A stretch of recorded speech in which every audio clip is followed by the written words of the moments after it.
안녕하세요. 투데이안경 코리아마켓 손유빈입니다. 안녕하세요. 박수진입니다. 오늘 이복현 금감원장은 증권사들을 향해 신용융자 확대를 자제하라고 주문했습니다. 시장이 뚜렷한 방향성을 찾지 못하면서 단기간에 과도한 쏠림 현상이나 테마주 투자 열기가 뜨거워지면서 나온 경고인데요. 오늘도 초전도체 테마주들이 극심한 변동성을 보였죠. 네, 미국 메릴랜드대 연구진이 LK99에 대해 초전도체가 아니다라고 결론 내렸다는 소식이 전해지면서 오후 들어 대부분 종목들이 반락하며 급락세를 연출했습니다. 파워로직스는 하루 변동폭이 최대 50%에 달했는데요. 상승 모멘텀 부재, 방향성을 잡지 못하고 있는 증시. 투데이안경 코리아마켓 첫 번째 이슈픽의 주인공은 누구일까요? 네, 뚜렷한 상승 모멘텀이 없는 가운데 시장은 눈치 보기 장세를 이어가고 있습니다. 방향성이 부재한 구간에서 차기 주도주의 자리를 두고 반도체와 바이오, 조선, 다양한 섹터들이 힘겨루게 나섰는데요. 전문가들 사이에서 가장 높은 점수를 받고 있는 섹터는 바로 반도체입니다. 투데이안경 이슈픽 첫 번째, 한 반도체 수출 증가, 게임 체인저 HBM입니다. 한국개발연구원은 반도체 수출 물량 지수가 6월에 큰 폭의 증가세를 보이면서 경기 부진이 점진적으로 완화될 것으로 분석했는데요. 현재 반도체 업황은 인공지능이 끌어올리고 있다는 분석입니다. 바로 새로운 게임 체인저 HBM의 등장인데요. 반도체 수출 물량 지수를 보면 지난 4월에 1.3% 줄었지만 5월에는 8.1% 늘었고 6월에는 다시 21.6%로 큰 폭의 증가세를 보였습니다. 오늘 약세장 속에서 반도체 주의 흐름 어땠나요? 네, 삼성전자와 SK하이닉스가 동반 약세를 기록한 가운데 이수페타시스, PSK홀딩스 등 장비주들은 양호한 흐름이었습니다. 업황 회복의 시기가 가시화되고 있는 반도체주의 행보 잘 따라가 보셔야겠습니다. 반도체 이슈에 이은 투데이안경 이슈픽 두 번째 주제는요? 투데이안경 이슈픽 두 번째, 엔터주 역대급 실적으로 악재 돌파입니다. 공정위가 지난 7월 말부터 포토카드 끼워 팔기 혐의 등에 대해 주요 연예 기획사에 대한 현장 조사를 실시하면서 엔터주가 흔들리기 시작했는데요. 하지만 SM을 시작으로 오늘 하이브까지 2분기 호실적을 발표하면서 실적을 발판으로 악재를 돌파할지 주목되고 있습니다. 오늘 엔터주 흐름은 어땠나요? 네, 오후 실적 발표를 앞두고 상승 출발했던 하이브가 사상 최대 반기 실적의 성적표에도 실적 발표 후 하락 반전하며 1% 약세로 마감했습니다. 또 최근 2분기 호실적으로 가장 탄력이 좋았던 SM도 1% 가까이 밀렸고요. 11일 실적 발표를 앞둔 JRP엔터는 2% 상승으로 마감하면서 엇갈린 흐름을 보여줬습니다. 하반기는 더 좋다라는 분석이 나오고 있는 엔터주. 악재를 딛고 실적 성장 스토리를 따라서 우상향할 수 있을지 주목해봐야겠습니다. 투데이안경 이슈픽 종목 반도체와 엔터주 중에서 뜨거운 관심을 받고 있는 한미반도체, 이수페타시스, 하이브 그리고 SM입니다. 투자자 여러분 이 종목들 매수하셨나요? 매도하셨나요? 아니면 아직 고민하고 계신가요? 종목들의 최적화된 매매 타이밍을 포착해보는 매도의 기술 지금부터 시작합니다.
종목별 최적화된 매매 타이밍을 포착해보는 매도의 기술. 투데이안경 이슈픽 첫 번째, 한국 반도체 수출 증가, 게임 체인저 HBM입니다.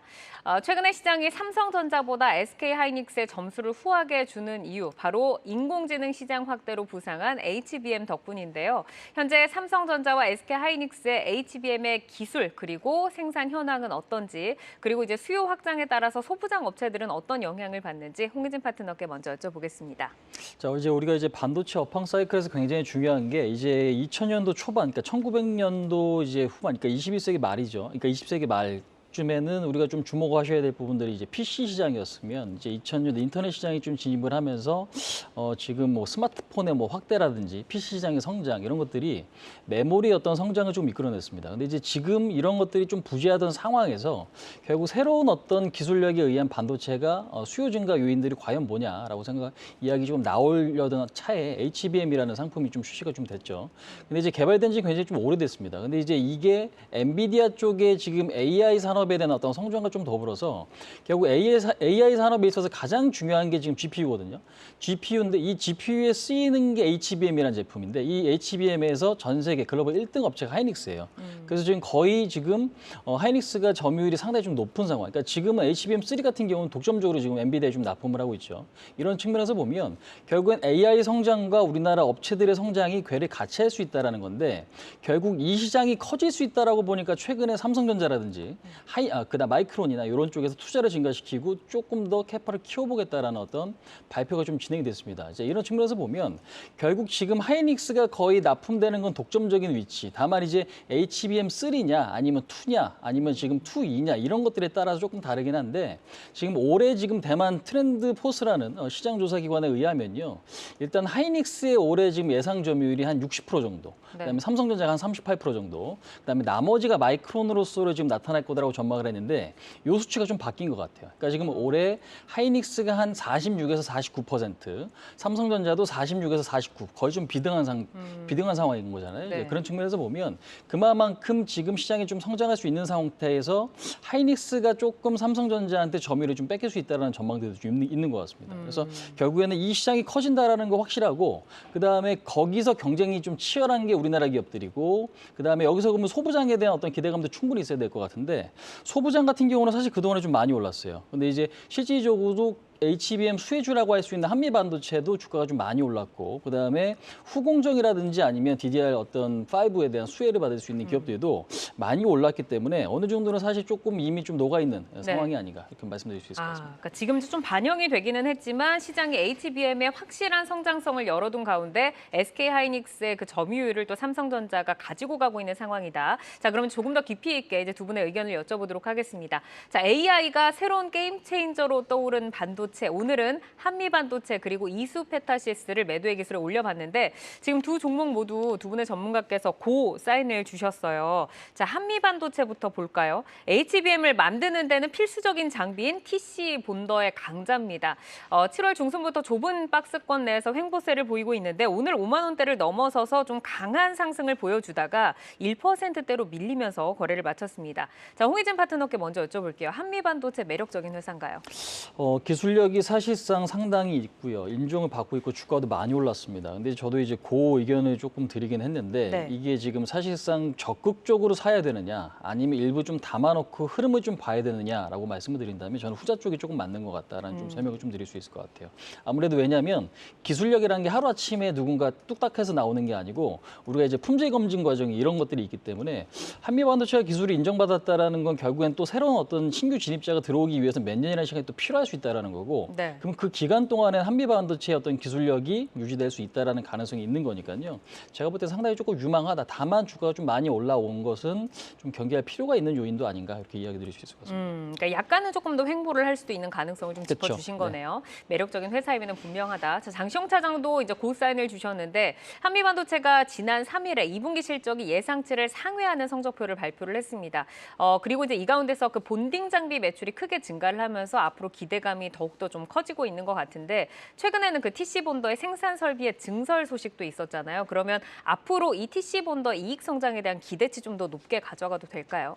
일단 기본적으로 AI 투자 붐으로 인해서 HBM 수요가 올해 한 80% 정도 성장을 합니다. 그리고 내년에도 2배 성장, 그리고 향후 5년 동안 40% 정도 성장이 전망이 되고 있는데 현재는 사실은 TSV 공정 자체가 제한적입니다. 캐파 상태가 제한적인 상태이기 때문에 뭐 내년에도 뭐 한미반도체가 좀 늘렸다고는 하지만 사실은 내년에도 공급 부족이 좀 예상이 되는 상황이거든요.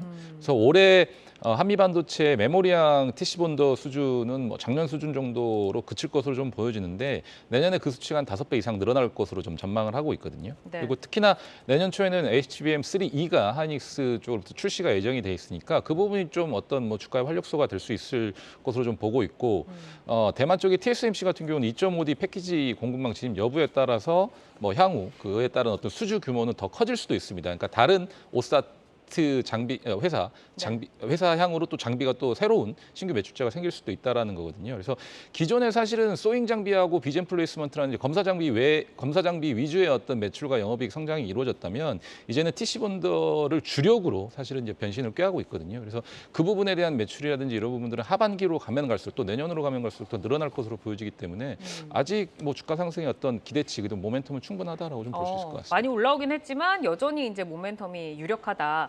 그리고 이제 다가오는 11일에도 수급적인 이슈도 좀 기대를 해볼 수가 있을 것 같은데 MSCI 리밸런싱에서 지수 편입이 유력한 종목으로 지금 꼽히고 있습니다. 자, 지수 편입에 성공하면 기대할 수 있는 수급 효과 어떻게 보세요, 파트너님? 자, 일단 지금 MSCI 리밸런싱이 이번 주 금요일이죠. 11일 날 진행이 되는데 100% 예상을 하고 있는 게 지금 JYP 쪽과 에코프로, 그다음에 하나오션은 편입이 유력하다라고 좀 보고 있습니다. 근데 한미반도체도 사실상 미들 쪽에서 조금 위에요. 그래서 네. 중상 정도로 시장에서도 좀 보고 있습니다. 한 확률로 따져보면 한 70%. 근데 이제 70% 정도 확률로 편입될 가능성이 높다. 근데 이제 이렇게 되게 되면 일단은 유입되는 자금의 어떤 규모가 한 1,300억 정도 유입되는 효과가 나타날 수 있다는 전망이 있습니다. 그래서 일단은 사실상 상당히 좀 긍정적인 부분이긴 한데 시장 상황과 지금 연동되는 모습이기 때문에 이것 때문에 무조건 지금부터 올라갈 겁니다라고 보기에는 다소 이 부분이 어느 정도 시장에 좀 많이 좀 반영이 돼 있는 그런 이슈였기 때문에 일단은 신경을 조금 써야 될 부분이다. 다만 악재는 아니고 호재성 요인이기 때문에 MSCI 지수 분기 리뷰에 이제 편입이 되고 중요한 거는 나중에 이제 큰 어떤 펀드 쪽에서 이제 자금이 들어올 가능성도 있는 거니까요. 이제 그런 부분들까지도 좀 고려할 필요는 있지 않나 이렇게 생각하고 있습니다. 네. 한미반도체가 이제 올해 들어서 사실 10,000원대에서 이제 50,000원대까지 이제 올라서면서 이 기업의 성장 스토리를 믿고 좀 중장기로 포트에 담아두셨던 분들은 기업을 믿고 기다리길 참 잘했다라고 좀 생각을 하셨을 것 같은데 최근에 이제 50,000원대 찍고 좀 내려오면서 약간 주춤한 그런 상황인 것 같거든요. 여기서 이제 기업 믿고 계속해서 가져가야 할지 가격적인 전략 차장님 어떻게 가져갈까요? 주가는 여전히 좀 잘 버티고 있는 상황인 것 같아요. 그래서 분기 실적 발표도 났고 그리고 대규모 투자 소식도 있었습니다. 이제는 하반기에 사실은 얼마만큼의 수주 그리고 신규 수주가 어느 정도만큼 들어오느냐의 어떤 이 주가의 향배가 좀 달려 있는 것 같거든요. 그래서 네. 그 서식만 좀 기다리시면 될 것 같습니다. 그래서 뭐 사실 밸류에이션을만 놓고 보자면 주가가 여기서 멈춰도 될 것 같다라는 생각이 들 정도입니다만 뭐 아직 우리가 얼마만큼의 수주가 있을지는 모르는 상황이잖아요. 추가적으로 뭐 해외 쪽의 어떤 뭐 전방 고객사에 대한 수주라든지 이런 부분들을 보고 나서 또 판단을 해야 될 것 같은데 어쨌든지 간에 지금 상황에서 오버슈팅이 나온다고 한다면 저는 53,800원을 넘어서 6만 원 정도까지는 1차적으로 좀 가능할 것 같다고 생각을 하거든요. 그래서 뭐 최근에 2차 전지 관련 주식들도 그렇지만 이 관련 주식들도 포모 현상으로 어쨌든 밈 주식이 될 가능성이 있기 때문에 그런 부분들을 믿고 오버슈팅을 좀 한번 생각을 해보셨으면 좋을 것 같습니다. 네, 뭐 HBM의 성장성과 뭐 기술 진입 장벽이 높은 점 그리고 수주의 기대감까지 있는 상황에서 6만 원 정도의 또 이렇게 목표가를 제시를 해주셨습니다.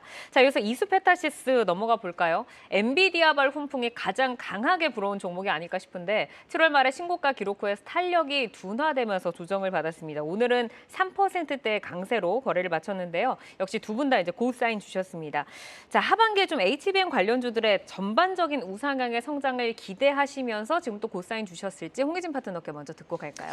일단은 저는 기대감 요인은 아직 좀 충분하다. 그러니까 물론 이제 이 AI 쪽에 대한 성장성이 상당히 좀 유망하다라는 걸 좀 알고 있긴 한데 이수페타시스 같은 경우는 지금 위치는 고점에서 어느 정도 좀 조정이 나온 자리잖아요. 네. 그렇기 때문에 신고가가 여기서 다시 날 것인가는 저는 좀 확인이 필요한 것 같습니다.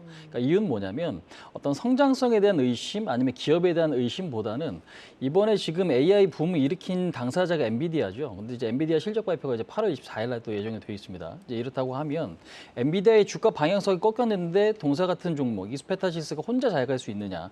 그 부분에 봤을 때는 약간 조금 갸우뚱할 수 있다라는 거죠. 자, 그런 측면에서 보면 그래서 기술적 반등은 나타날 수 있고 여전히 유망한 업종이긴 하지만 네. 그런 어떤 이벤트를 좀 앞두고 있기 때문에 확인할 건 좀 확인하자라는 측면에서 그것까지는 여기는 좀 체크할 필요가 있지 않나 이렇게 좀 말씀드릴 수 있을 것 네, 같습니다. 지금 이제 신고가를 찍고 한 30% 정도 이제 조정을 받고 있는데 장청 차장께서도 이제 고 사인을 주셨습니다. 뭐 이스페타시스 같은 경우는 뭐 엔비디아나 구글에 직접 공급을 하면서 그 고다층 기판의 우수한 기술력을 글로벌 시장에서 이제 인정을 받고 있는 업체로 알고 있는데 HBM 수요 확장에 따라서 올해 실적에서도 좀 변화를 보여주게 될지 그리고 이 신고가를 넘어서서 다시 좀 상승을 하기 위해서는 어떤 모멘텀들이 필요하다라고 보실까요?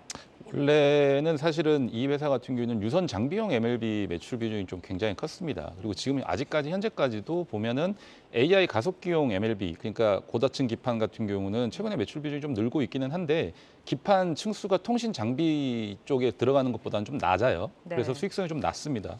그리고 지금 현재 생산 초기 단계이기 때문에 효율성까지도 뭐 충분하게 올라왔다라고 좀 얘기하기는 좀 그렇거든요. 그리고 기존의 1에서 3공장 라인이 뭐 이전을 해가지고 풀캐파 생산도 이루어지지 않은 상황이고 그다음에 뭐 증설을 하고 있는데 여전히 좀 이 고정비라든지 이런 부분들이 좀 나가는 부분들이 있어서 비용 통제가 조금은 안 되고 있는 게 있습니다. 근데 이런 변수들 같은 경우는 올해까지는 좀 지속될 전망입니다만 내년에 해소가 되거든요. 그래서 네. 그 부분을 가지고 내년에 또 올해 하반기부터 모멘텀이 이어질 것을 전망을 하고 좀 주가가 올라왔기 때문에 그 부분들 조금 뭐 올해 뭐 주가가 좀 그런 부분들 때문에 잠깐 출렁인다고 한다면 좀 견뎌 보시면 좋을 것 같고 뭐 핵심적인 것은 사실은 미중 분쟁 반사로 이제 AI 기판 매출이 빠르게 늘어나면서 통신 장비 쪽에 어떤 유선 통신 장비 쪽에서 들어가는 MLB를 넘어섰다라는 거거든요. 넘어서려고 한다라는 거거든요. 그래서 올해 20% 초반 정도 매출 비중을 차지했는데 내년이면 한 40% 정도, 그러니까 절반 가까이 진행이 되기 때문에 그 부분에 대한 어떤 모멘텀을 좀 집중하시고 보시면 될 것 같습니다. 이스페타시스도 올해 굉장히 강했는데 뭐 지금 조정을 받았음에도 불구하고 올해 상승력을 보면은 500% 정도 이제 상승을 했습니다. 사실 이제 좀 길게 보유하신 분들은 수익 실현을 해도 뭐 충분히 만족하실 구간일 것 같기도 하지만 뭐 하반기가 더 좋다라고 방금 또 이야기를 하셨고 앞으로 또 반도체 업황에 대한 기대감이 있는 상황에서 지금 뭐 비중 조절을 해야 할지 아니면 그냥 끌고 가야 할지 전략을 어떻게 좀 보세요? 조정이 좀 나온 자리이기 때문에요. 일단 제가 봤을 때는 현재는 기준점을 좀 정하시고 보시는 게 좋을 것 같습니다. 그러니까 좀 사실상 조정이 나온 자리니까 여기서 더 갈 종목이다라면 횡보 내지는 좀 반등이 나타날 수 있는데 현재는 어떤 방향성으로 전개될지, 그러니까 최근에 시장이 조금 밀리기도 했단 말이에요. 이제 그런 측면에서 보면 시장이 여기서 반등을 할 때 다시 강하게 치고 올라갈 수 있으면 주도주로서의 어떤 역할을 제대로 할 수 있는 흐름인 거거든요. 이제 그런 측면에서 보면 일단 61선 자리, 그러니까 25,000원, 26,000원 자리에 대한 지지력은 상당히 좀 중요해 보이고요.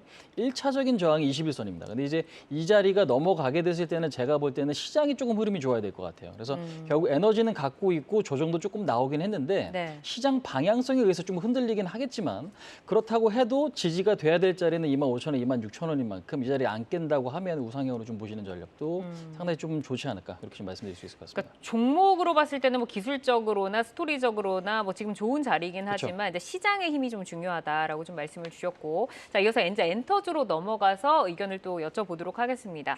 상반기에 고공행진하던 엔터주들이 최근에 공정위의 조사에 좀 부침을 겪었습니다. 양호한 2분기 실적에도 주가가 탄력을 쉽게 회복하지 못하는 모습인데 오늘 하이브가 예상치를 뛰어넘는 실적에도 상승을 하다가 또 밀리면서 좀 거래를 마쳤거든요. 이 공정위의 조사 이슈를 단기적인 악재로 봐도 좋을지 그리고 이제 장기적으로 매출에 영향을 주는 요소로 뭐 작용할 수도 있을지 어떻게 좀 보세요? 이 부분을 차장님. 뭐 일시적으로 주식의 관점에서 보면은 투심을 위협하는 요인은 될 수도 있을 것 같습니다. 근데 과연 공정위 조사가 전방위적인 한류의 열풍을 좀 막을 수 있을까라고 반문을 해 보면은 그거에 대한 대답은 아니다라고 대답을 할 것 같거든요. 네. 그러니까 아이돌을 좋아하는 팬들이 공정위가 과연 뭔 줄이나 할까요? 그러니까 과연 엔터주들의 본질은 사실은 아이돌들의 팬심으로 또 그로 인해 어떤 매출이 발생하고 그다음에 그런 어떤 수익 창출을 하는 회사들인데 뭐 기본이 흔들리지 않는 이상 그런 어떤 악재들로 인해서 이게 과연 장기적으로 회사의 매출에 타격을 주고 주가에 큰 영향을 줄 것으로 좀 생각하고 있지는 않거든요. 그래서 뭐 하반기가 되면 사실은 오히려 뭐 각 아티스트들의 컴백이 준비가 되어 있고 그리고 이에 따른 어떤 앨범 판매량들은 계속 매번 새로운 이 수치를 좀 갱신을 하고 있습니다. 그래서 네.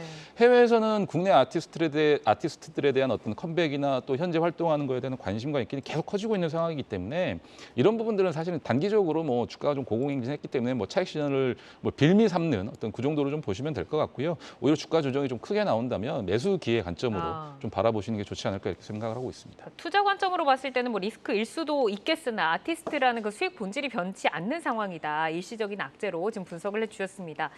엔터사가 이제 2분기 양호한 실적에도 불구하고 지금 주가는 어쨌든 탄력적으로 움직이지는 못하고 있는 상황이잖아요. 실적 모멘텀이 작용하지 않는 이유는 좀 무엇인지, 그리고 지금 차장님께서 말씀 주신 대로 지금 기회로 저희가 보고 접근을 해도 될까요, 파트너님?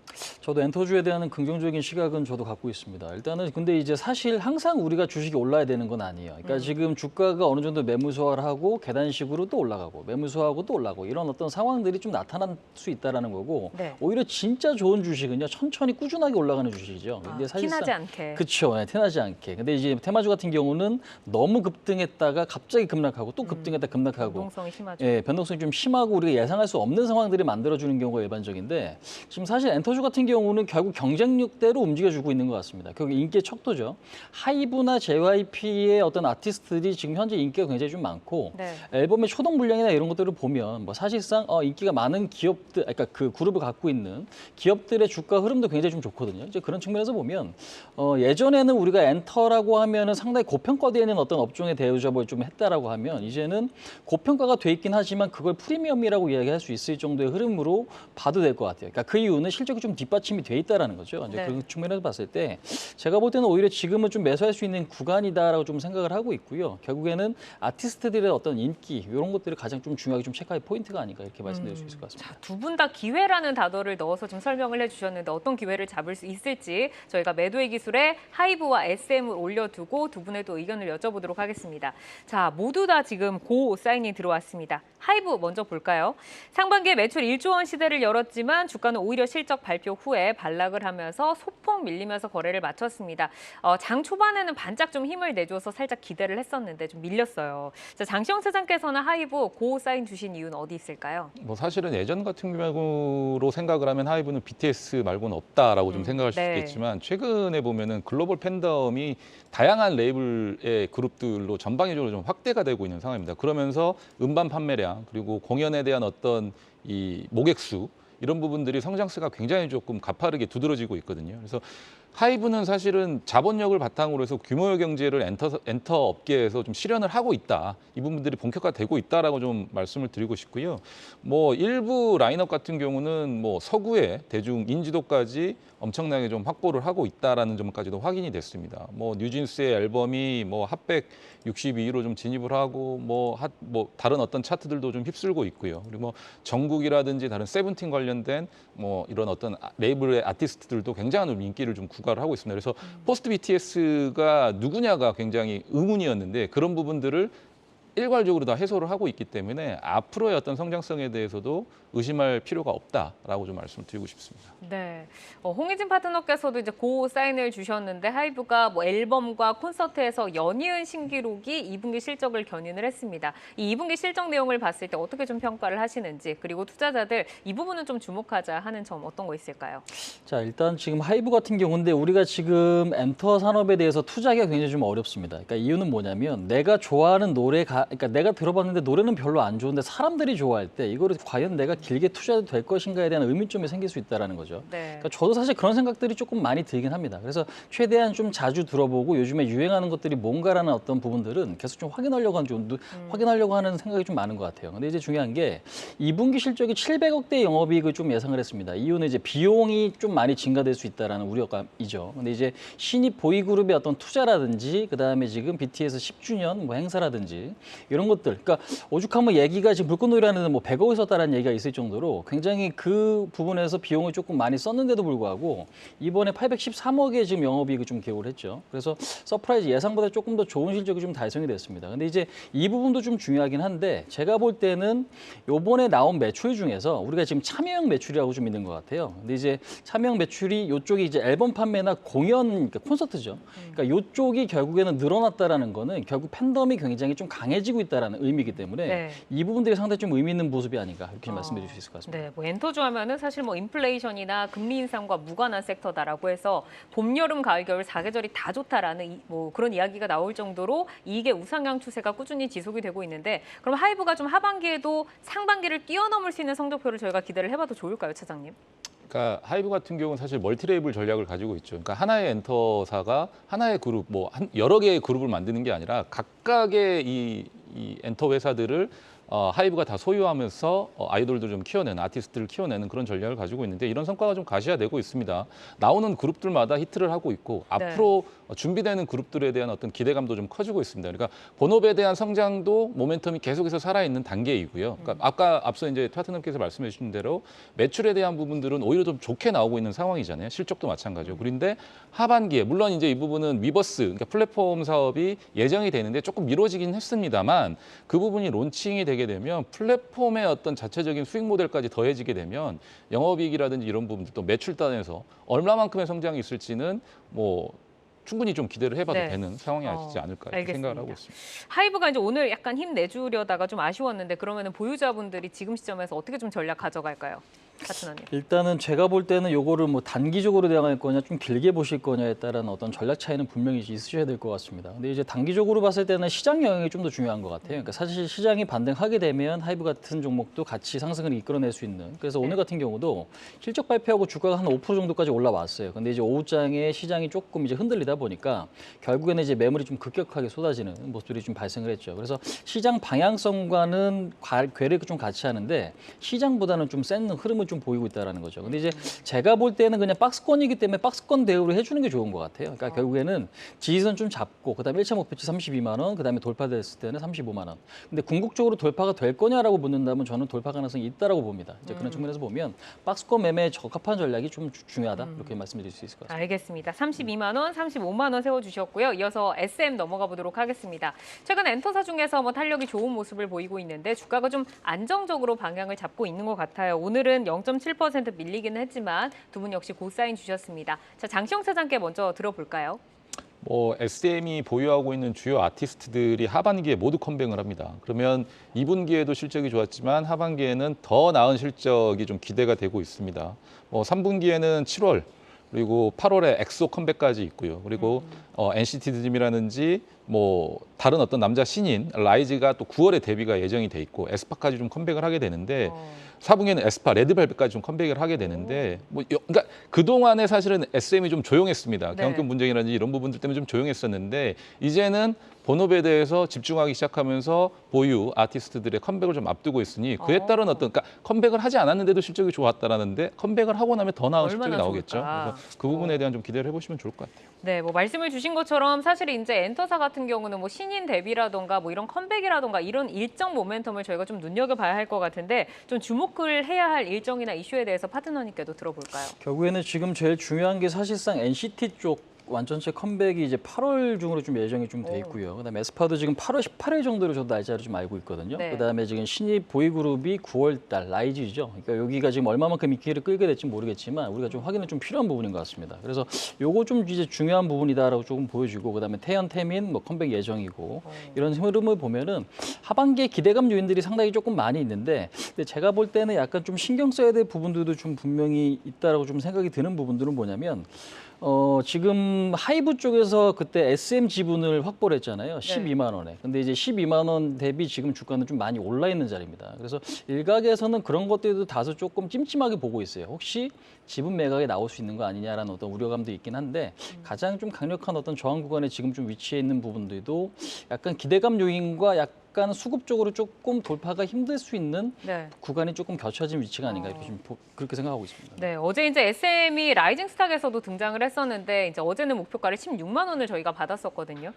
지금 장시영 차장께 좀 전략을 들어볼까요? 그 신고가 근처에서 담으셨던 분들 좀 고통스러우실 것 같은데 거기까지 갈 수 있을까요? 사실 그 부분은 조금 저도 홍희준 파트너님과 좀 같은 의견이긴 한데 경영권 분쟁 이슈가 있었을 당시 16만 원을 넘을 수 있을지는 좀 모르겠는데 앞으로의 실적 그리고 그동안 발표했던 실적 그리고 아티스트들의 컴백 하반기에 대한 어떤 기대감 이런 부분들을 고려했을 때 차트 한번 보시면 급락했었을 때 갭 구간이 있거든요.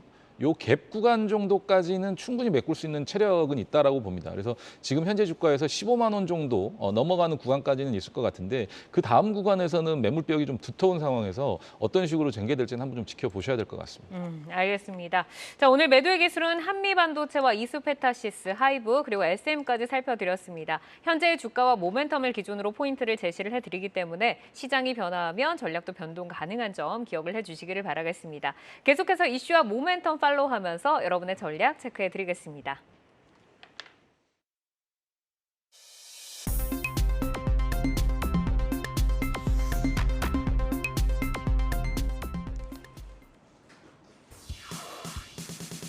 부터 6시까지 진행되는 시간의 투자 리그, 시간의 거래 동향 만나보는 이 시각 시간의 단일가입니다.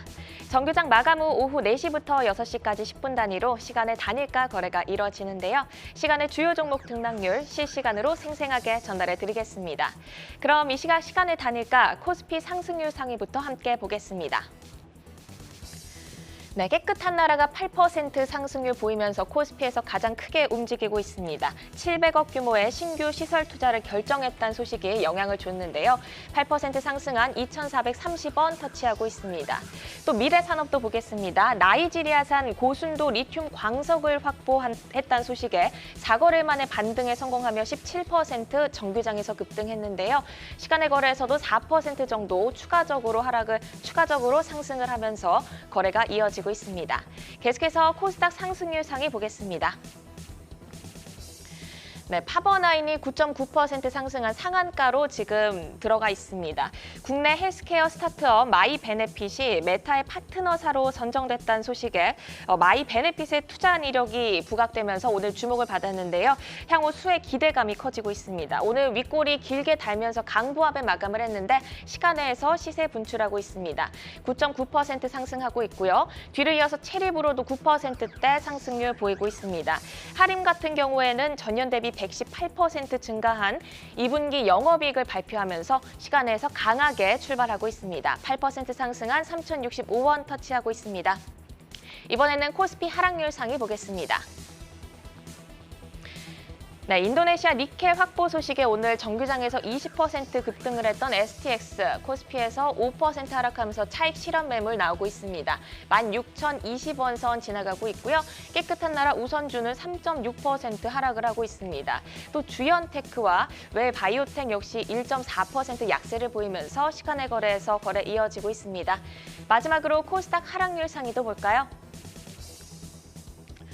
네, 위메이드가 4% 넘게 시간에서 빠지고 있습니다. 2분기 영업 손실이 403억 원이 나왔는데요. 적자 폭이 확대됐다는 소식 전해지면서 4.6% 하락한 47,000원 선 지나가고 있습니다. 또 오늘 20% 넘게 급등했던 유진로봇 시간에서는 1.8% 살짝 밀리면서 9,110원 선 지나가고 있습니다. 네, MD포스도 볼까요? 오늘 긴 윗골이 달면서 4% 빨간불 유지하면서 마감을 했는데 시간에서 2% 정도 밀리면서 2,910원의 거래 이어지고 있습니다. 이렇게 이 시각 시간의 단일가 살펴봤는데요. 시간의 단일가 매매는 오후 6시까지 10분 단위로 매매가 체결됩니다. 모멘텀과 거래량 등 꼼꼼히 살펴보시고 시간에서도 성투 전략 세워가시길 바랍니다. 시간의 단일가 거래 동향, 잠시 후 시간의 단일가 특징주를 통해서도 확인하실 수 있습니다.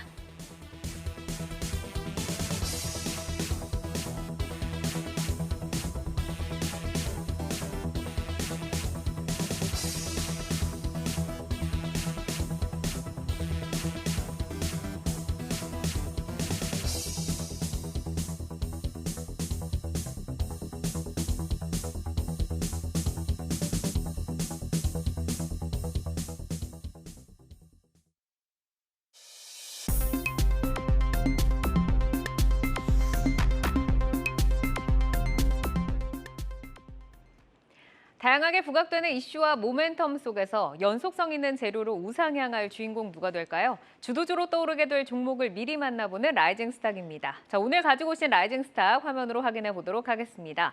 자, 노은민 파트너 바디텍 매드, 홍희진 파트너 JYP 엔터, 그리고 장시영 차장 지노믹트리 가지고 오셨는데요. 노은민 파트너의 라이징 스탁 바디텍 매드부터 들어보도록 하겠습니다. 라이징 포인트 먼저 소개해 주시죠. 네, 코로나19 확진자 증가세와 약세주 대안주 기대입니다. 그러니까 최근에 코로나 확진자가 늘어나고 있고 약세장에서의 또 대안주로 기대된다라고 좀 말씀을 하셨는데 코로나 확진자 확대에 따라서 바디텍 매도 어떤 영향이 있나요? 네, 일단 최근 코로나 환자 수가 증가하고 있습니다. 이제 7월 같은 경우에는 이제 매주 한 20% 정도 확진자가 증가하고 있었는데 최근 발표에 따르면은 8월 2일에 이제 6만 명을 넘겼고 그리고 이번에 확진자 증가세로 이제 7만 명 혹은 8만 명까지로 예상되고 있는 국면이기 때문에 아마 그와 관련 흐름에 맞춰가지고 코로나 진단 키트주가 다시 한번 상승하는 그런 기대감이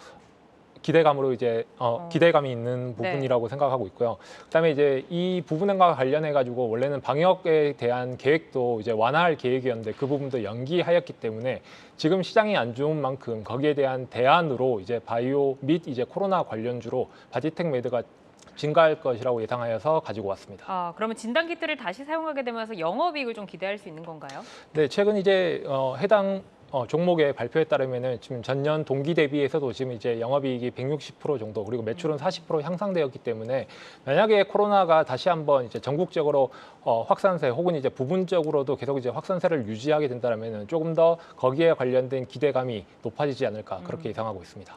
실제 상황적으로와 좀 주가적으로는 좀 바람이 좀 다른데 바디텍 매드의 그럼 주가는 어느 정도까지 기대를 하고 계세요? 네, 해당 종목 이제 차트를 보시면은 이제 지난 이제 2022년과 2023년은 이제 코로나 관련주들이 이제 전부적으로 이제 조정을 받았었는데 해당 부분이 이제 조정을 마치고 최근에 이제 상승하는 흐름을 받고 있는데 지금 이제 코로나 확산세가 조금 더 증가한다라면은 해당 종목의 경우 목표가는 17,500원 그리고 손절가는 14,500원으로 잡고 대응하시는 게 좋을 것 같습니다. 네, 알겠습니다. 자, 이어서 홍희진 파트너의 라이징 스탁으로 넘어가겠습니다. 저희가 하이브와 SM 만나봤는데 오늘 JYP 엔터 가지고 오셨어요. 라이징 포인트 먼저 소개해 주시죠. 자, 일단 라이징 포인트는 2분기 실적 기대감이 여전히 유효하다라고 좀 말씀드릴 수 있을 것 같습니다. 그러면은 하반기에 좀 얼마나 성장을 할 수 있을까요? 자, 일단 지금 JYP 엔터 같은 경우는 2분기 영업이익 예상치가요 490억 정도 좀 컨센이 좀 나오고 있습니다. 근데 이제 이게 거의 현실화될 가능성이 높은 게 최근에 근데 우리가 지금 증권사의 어떤 리포트를 보시면은 어떤 매출액이나 영업이익을 봤을 때 굉장히 좀 보수적인 것 같아요. 그러니까 지금 SM도 상향이 됐고 하이브 같은 경우도 오늘 실적이 좀 잘 나왔단 말이에요.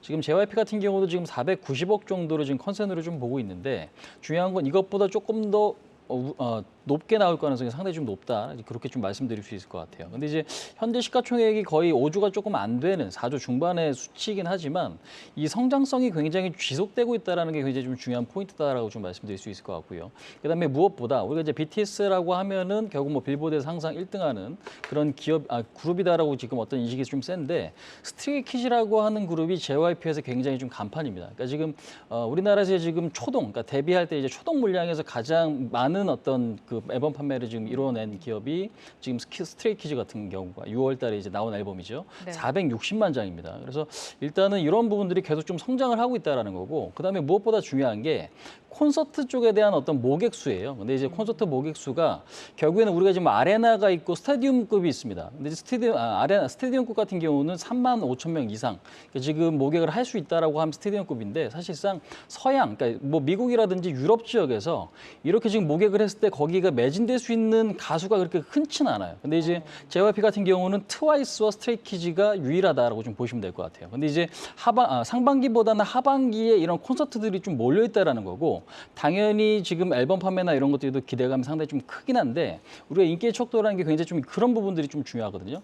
그런 상황에서 봤을 때는 하반기에 콘서트가 몰려 있는 만큼 확실한 어떤 매출 증가율, 실적 이런 것들에 대한 기대감이 상당히 좀 살아 있는 게 지금 JYP의 어떤 모멘텀이다라고 좀 보시면 될 것 같습니다. 그래서 네. 일단은 실적 발표가 이번 주 금요일이요, 11일인데 그것도 역시 실적이 좀 괜찮다라고 하면 그 힘을 조금 더 가속화시킬 수 있는 상황에서 좀 기대감 있는 위치가 아닌가 이렇게 말씀드릴 수 있을 것 같습니다. 그러니까 이번 금요일에 나오는 실적도 중요하지만 앞으로의 실적도 기대가 되기 때문에 지금 이제 가지고 나오셨는데, 그렇다면 지금부터 뭐 주가적으로 얼마나 좀 저희가 전략을 볼 수 있을까요? 자, 일단은 지금 뭐 매수할 수 있는 위치 자체는 저는 요즘에 근데 시장 트렌드가 좀 그런 것 같아요. 갈 수 있는 종목 종목이면 내가 너무 싸게 잡으려고 하다 보면 놓치는 경우가 있습니다. 그러면 이제 갈 수 있을 만한 종목을 일부 사놓고 내가 원하는 자리에 왔을 때 나머지 물량을 추가하는 전략이 가장 좀 좋을 것 같고 네. 저는 이걸 이제 바스켓 전략이다로 이야기를 하거든요. 근데 이제 중요한 건 박스권이기 때문에 아까 하이브랑 조금 비슷한 것 같아요. 그러니까 박스권의 종목은 박스권의 어떤 흐름에 맞춰서 전략을 짜는 게 좀 중요한 것 같은데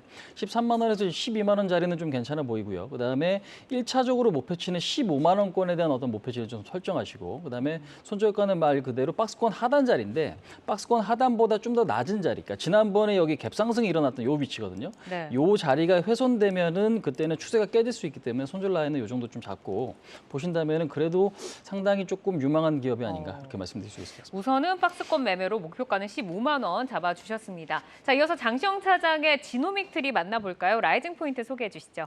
그러니까 뭐 국내와 해외 시장에서 가파른 성장 모멘텀을 보유하고 있다라고 좀 말씀드리고 싶습니다. 지금 동반적으로 성장하는 것을 좀 설명을 해주셨는데 뭐 내수와 해외에서 어떤 활약을 좀 펼치고 있나요? 사실 얼리텍C라는 이 대장암 조기 진단 검사 키트 제품이 굉장히 좀 핫한데요. 4월에 국내에서 사실 한국보건의료연구원으로부터 신유로 기술평가 유예 대상으로 좀 선정이 됐습니다. 그러면 각각의 어떤 국내 병원에서 제품 코드를 발급을 해가지고 진단 목적으로 판매를 할 수도 있게 되는데 이게 1차적으로 되게 되면 뭐 올해 하반기쯤에는 실손보험 적용이 가능하게 될 거고요. 내년에는 건강보험에 등재될 가능성이 높습니다. 사실 우리가 대장암, 이 대장내시경 대신에 간편하게 대장암을 조기에 진단할 수 있다면 또 그 진단하는 어떤 성능과 정확도가 굉장히 높다라고 한다면 실효성은 굉장히 좀 높아질 것으로 좀 보여지고 있는데 만약 건강보험 적용이 된다고 하면 국내에서 대략 한 1,500억 정도, 그러니까 이 얼리텍C라는 제품에서만 1,500억 정도의 매출이 발생할 수 있기 때문에 현재 이 회사의 매출이 뭐 100억에서 200억 왔다 갔다 하고 있는데 어마어마한 수치거든요. 그 부분이 뭐 첫 번째 성장 포인트로 보시면 될 것 같고 네. 두 번째는 미국에서 사실은 이제 지금 확장 임상을 진행하고 있는데 경쟁사 제품보다 가격 경쟁력이 있고요. 그다음에 정확도까지 유사합니다. 혹은 또 높습니다. 그리고 활용도까지 높기 때문에 뭐 미국에서 사실은 FDA 임상이라든지 이런 부분들 진행을 했었을 때 전혀 통과가 안 될 가능성이 적다라는 거죠. 그래서 내년에 한 번 더 모멘텀이 불 수 있는 부분이고 특히나 뭐 시젠이라든지 우리나라에서 이제 진단 키트가 코로나로 인해서 굉장히 미국 쪽에 많이 수출이 됐는데 FDA 임상 승인 없이 됐었습니다. 그래서 LDT 서비스를 통해서 진출을 했는데 대장암이 아닌 얼리텍B라는 방광암 조기 진단 서비스, 이 조기 진단 키트 같은 경우는 이미 올해 3분기부터 판매를 개시할 것으로 예상이 되고 있어서 미국 시장에서는 이미 좀 판로는 뚫어놨습니다. 그러면 이 제품이 먼저 팔리기 시작하고 얼리텍C가 네. FDA를 통해서 뭐 이 검증이 된다라고 한다면 추가적으로 좀 유통망을 뚫기에는 굉장히 좀 수월할 수 있거든요. 그래서 네. 충분히 실적에 대한 어떤 단계적인 또 폭발적인 성장이 가능할 수 있기 때문에 지금부터 좀 잘 지켜보시면 좋을 것 같고요. 스토리는 좋은 것 같은데 단기적으로 조금 상승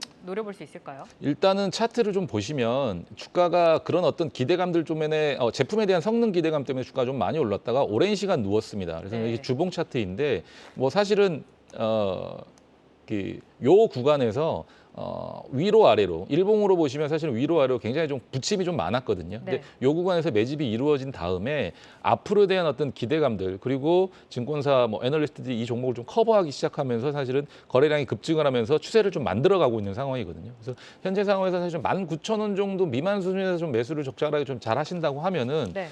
추가적으로 저는 26,000원 또는 3만 원까지도 넓게 봐서 길게 봐서 3만 원까지도 고공성장을 할 수 있다라고 네. 좀 말씀을 드리고 싶습니다. 알겠습니다. 추세를 상승으로 돌린 이 상황에서 앞으로의 모멘텀도 있기 때문에 눈여겨보자라고 말씀을 주셨습니다. 오늘은 노은민 파트너의 바디텍메드, 홍희진 파트너 JYP엔터, 장시영 차장의 지노믹 트리까지 만나봤습니다. 내용 잘 참고를 해보시기를 바라고요. 함께해 주신 홍희진 와우넷 파트너, 장시영 유한타증권 압구정지점 차장 여기서 인사드리겠습니다. 고맙습니다.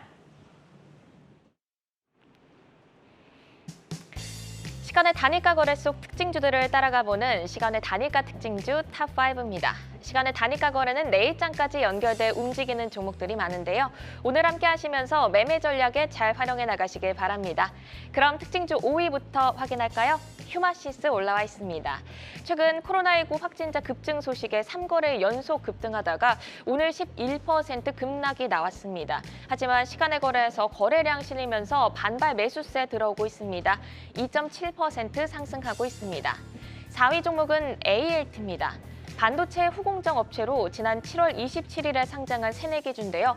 오늘 큰 변동성 보이다 2% 상승을 유지하면서 마감했는데 시간에서 빨간불 이어갑니다. 2.4% 빨간불 켜고 있습니다. 3위는 현대 에버다임 올라와 있습니다. 장 마감 후 2분기 실적을 공시했습니다. 2분기 영업이익이 62억 원이 나왔는데요.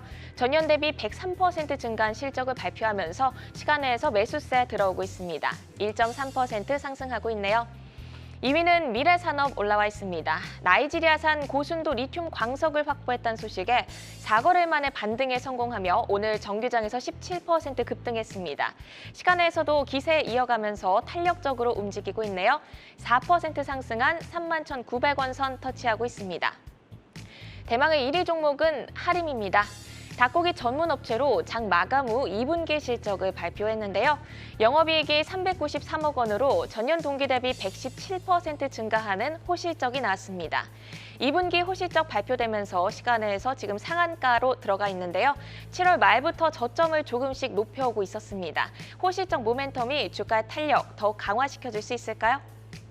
하림 같은 경우에는 이제 오랫동안 조정을 받았던 게 이제 실적이 좋지 않아서 그런 부분에서 조정을 계속적으로 받았었는데 지금 최근에 이제 호실적을 발표를 하고 또한 이 실적이 좋지 않은 부분을 타개하기 위해서 이제 HMM 인수에 뛰어드는 것처럼 이제 다양한 방법으로 시도하고 있습니다.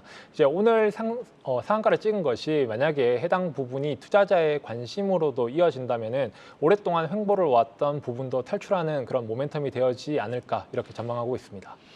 네, 이어서 시간의 단일가 특징주 4위 ALT도 보겠습니다. 반도체 후공정 업체로 지난 7월 27일에 상장한 새내기주인데요.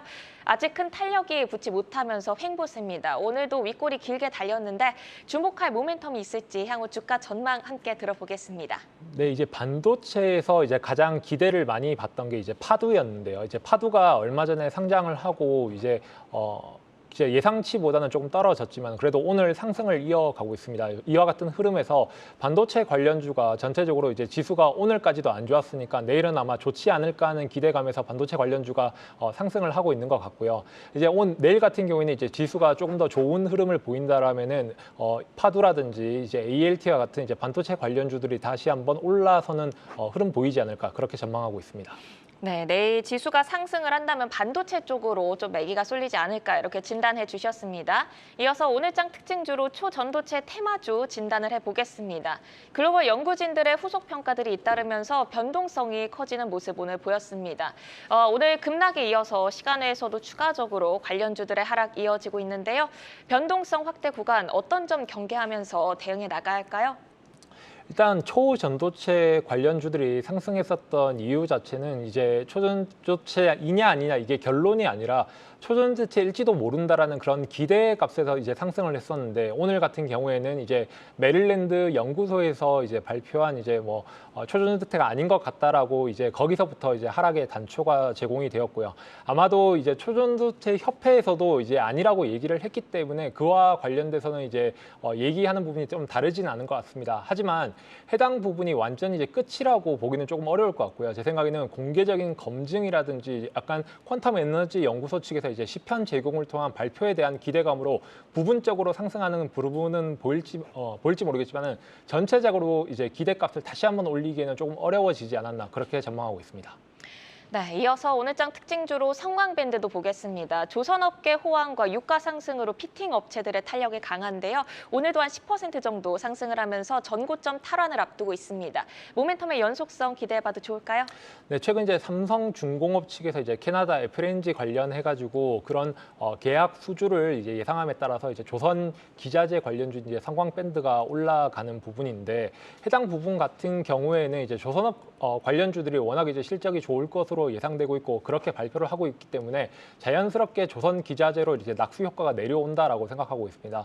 물론 상승하는 부분은 굉장히 좀 긍정적인 부분이지만은 오늘 같은 경우에는 LK99가 하락함에 따라서 들어온 수급도 있을 것 같아서 당분간은 조정이 예상되고 있지만은 만약에 모멘텀이라든지 실적 부분을 계속적으로 확보해서 나간다면은 추가적으로 상승할 가능성 높다라고 전망하고 있습니다. 네, 이어서 유진 로봇도 살펴보겠습니다. LG U+와 물류 로봇 협력 소식이 전해지면서 연일 주목을 받고 있습니다. 오늘도 한 20% 넘게 급등을 했는데요. 향후 기대 효과 들어볼게요. 네, 로봇 관련주도 마찬가지로 레인보우 로보틱스가 삼성 관련된 흐름을 따라가지고 상승을 하니까 이제 유진 로봇도 최근에 이제 LG U+와 이제 물류 계약과 관련 이슈로 또 오늘도 상승한 것으로 판단하고 있습니다. 이처럼 이제 로봇 관련주가 흐름은 좋지만은 해당 관련주 같은 부분도 이제 최근에 상승했었던 게 LK99의 수급을 조금 더 이제 유진 로봇에서 가져감에 따라서 오늘 추가 상승이 나왔다라고 판단을 하고 있고요. 일단 단기적으로는 조정을 받을 가능성이 있습니다만. 로봇 관련주도 계속적으로 기대값이 커지는 만큼 이제 주가에 대한 우상향 상승은 이어가지 않을까 그렇게 전망하고 있습니다. 네, 오늘 이렇게 시간의 특징주와 오늘장 특징주 함께 살펴봤습니다. 시간의 특징주들은 내일장 흐름과 방향성을 같이 하는 경우가 많습니다. 종목별로 베스트 전략자 드렸으니까 참고해 보시고요. 오늘 함께해 주신 노훈민 와운의 파트너는 여기서 인사드립니다. 고맙습니다. 아시아 증시와 유럽 시황 전해드립니다. 오늘 아시아 증시 모두 파란불입니다. 상해 종합지수 0.25% 하락, 선전도 0.4% 하락이고요.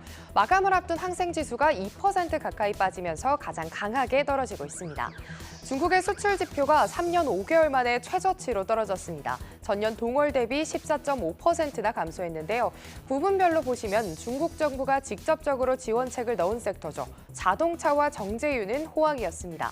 바꿔 말하면 정부의 적극적인 개입이나 특별한 대외 호재가 없을 경우엔 수출 지표가 더 떨어질 수 있다는 의미로 보입니다. 이어서 유럽 시황도 알아봅니다. 독일 닥스 지수 어제는 강보합권에서 마감했는데 오늘은 0.1% 하락하면서 개장했습니다. 반도체 위탁 생산 업체인 대만 TSMC가 독일의 신규 공장 설립건을 곧 승인할 예정이란 뉴스가 나왔습니다. 여기에 독일 정부는 공장 건설을 지원하기 위해 50억 유로를 지원하는데요. 이번 건설은 유럽연합이 최근 반도체 생산 역량 확대를 위한 반도체법 시행을 확정한 가운데 나온 겁니다. 한편 이재용 삼성전자 회장도 독일을 방문 중입니다. 이 회장이 전장 사업에서 속도를 내기 위해 독일 완성차 업계와 차량용 반도체 등에 대한 협력 방안을 논의할 거란 관측도 나오고 있는데요. 글로벌 반도체 업체들의 행보도 주목해 보시면 좋을 것 같습니다. 프랑스 까크 지수 확인해 보시죠. 독일과 동일하게 하락 출발하고 있습니다. 지금까지 시황센터 이마영이었습니다. 투데이 안경 코리아 마켓 방송 후에도 유튜브에 라이징 스탁으로 검색하시면 다시 보실 수 있습니다. 오늘도 함께해 주신 여러분 고맙습니다.